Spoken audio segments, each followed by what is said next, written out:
Olá, eu me chamo Felipe Moraes, eu sou oncologista clínico, responsável pelo Departamento de Tumores do Aparelho Digestivo do Hospital 9 de Julho, e hoje estou aqui para comentar sobre os resultados referentes a estudos associando o consumo de álcool e a incidência de determinadas neoplasias. Nós sabemos que as neoplasias malignas, os cânceres, são um problema de saúde mundial, com uma crescente incidência e com uma crescente elevação, tanto nos custos de tratamento quanto na mortalidade em determinados cenários, e que encontrar as melhores estratégias de prevenção primária é parte do compromisso da medicina com o cuidado a diversas populações.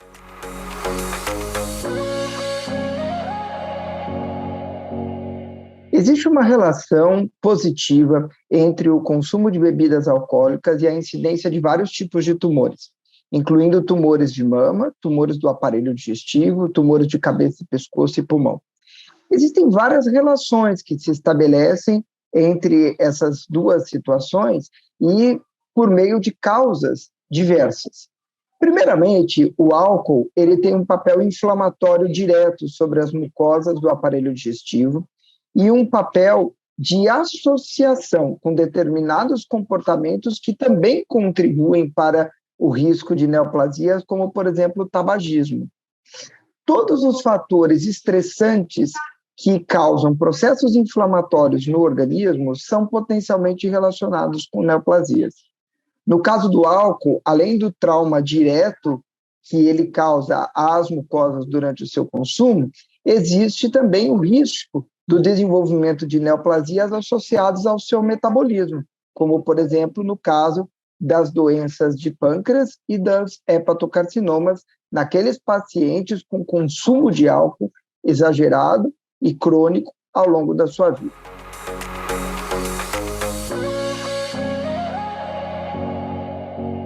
Esse é um dos temas mais polêmicos no debate entre a relação consumo de álcool e incidência de câncer. Os dados mais sólidos da literatura, baseada em revisões sistemáticas de estudos populacionais, mostram uma associação entre o consumo de álcool e a incidência de neoplasias relacionadas principalmente a um consumo mais pesado de álcool. Vamos definir consumo pesado de álcool acima de 60 gramas dia. Para a gente ter uma ideia, 14 gramas de álcool, que é a dose padrão para a maior parte dos consensos, equivale a uma lata de cerveja, 350 ml aproximadamente, ou 150 ml de vinho, ou 40 ml de algum destilado.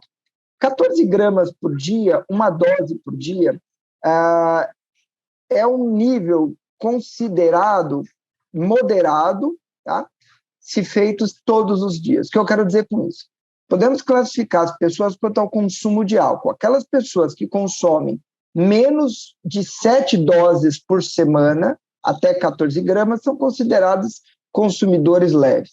Aquelas pessoas que consomem mais de 14 gramas dia de álcool são consideradas consumidoras moderadas.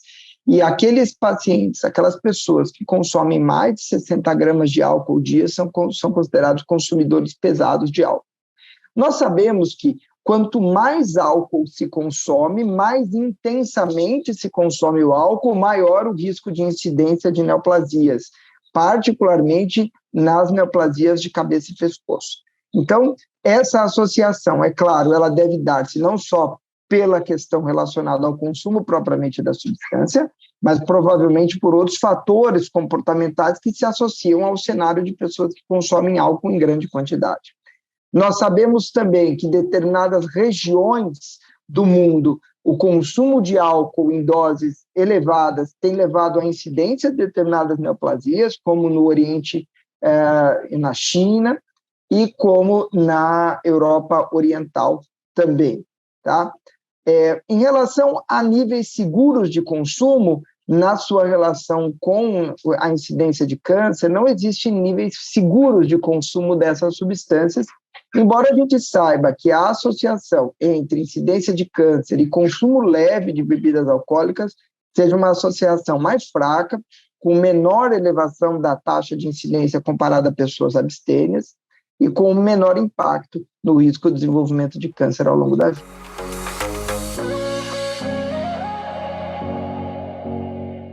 Claramente, as pessoas possuem diferentes capacidades de metabolismo do álcool e diferente impacto do álcool na sua saúde. As mulheres, por terem uma composição corporal menor, diferente dos homens, com menor massa muscular e com menor expressão de determinadas enzimas relacionadas ao metabolismo do álcool, são mais sensíveis ao álcool, tanto nos seus efeitos imediatos relacionados ao seu estado psíquico, quanto aos seus efeitos de médio e longo prazo, quanto ao risco de neoplasia e desenvolvimento de outras doenças.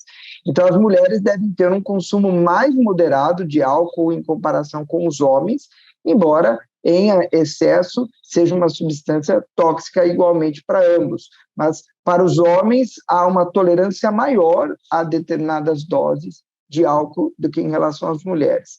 E também parece haver diferenças populacionais, onde as populações orientais possuem também menor expressão de determinadas enzimas responsáveis pelo metabolismo do álcool e uma maior sensibilidade às toxicidades dessas substâncias.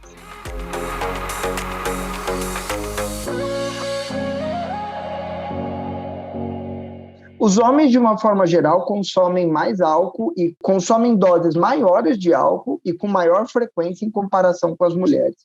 Isso por diversos fatores socioculturais de diversas regiões do mundo.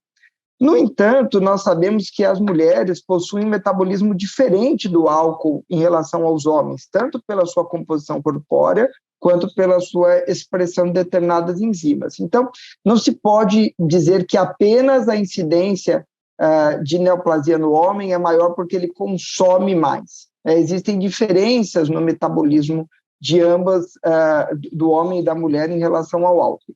Com o aumento do consumo de álcool pelas mulheres, espera-se que, no médio e no moderado prazo, elas passem também a apresentar maior risco do desenvolvimento de determinadas neoplasias, se aproximando daquelas que nós vemos nos homens. Nós vemos isso muito claramente em relação às neoplasias associadas ao tabaco. Classicamente, os cânceres de pulmão e de laringe, por exemplo, são doenças muito mais frequentes nos homens.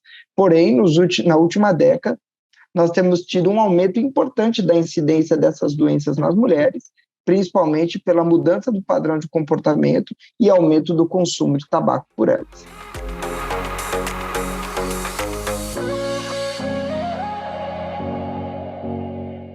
A gênese das neoplasias é um processo muito complexo e que envolve fatores genéticos e fatores ambientais, os quais muitas vezes nós não conhecemos todos com clareza. A evidência da associação de consumo leve de álcool, menos de 14 gramas dia, e o risco de neoplasias é mais tênue e mais questionável em relação à associação de grandes consumidores. Nesse sentido, nós podemos dizer que, embora não estejam estabelecidas doses de consumo adequadas ou seguras de álcool, quando nós temos um consumo muito leve ou um consumo esporádico, essa associação com o aumento do risco de câncer é bastante tênue. O que não significa que, em determinadas circunstâncias médicas não relacionadas ao câncer propriamente, o álcool deva ser restringido ou mesmo proibido, como, por exemplo, nos pacientes cirróticos, como, por exemplo, nos pacientes que possuem gastrites ou esofagites graves. Então, mais do que simplesmente olhar a associação do consumo de álcool com o câncer, é necessário, muitas vezes, olhar o consumo de álcool dentro de uma visão mais holística em relação à saúde. Nesse sentido, apreciar bebidas alcoólicas com moderação e com a menor frequência possível parece ser uma melhor estratégia no sentido de manter uma condição de saúde boa ao longo da vida e reduzir ao máximo possível o risco de incidência de neoplasias associadas ao álcool.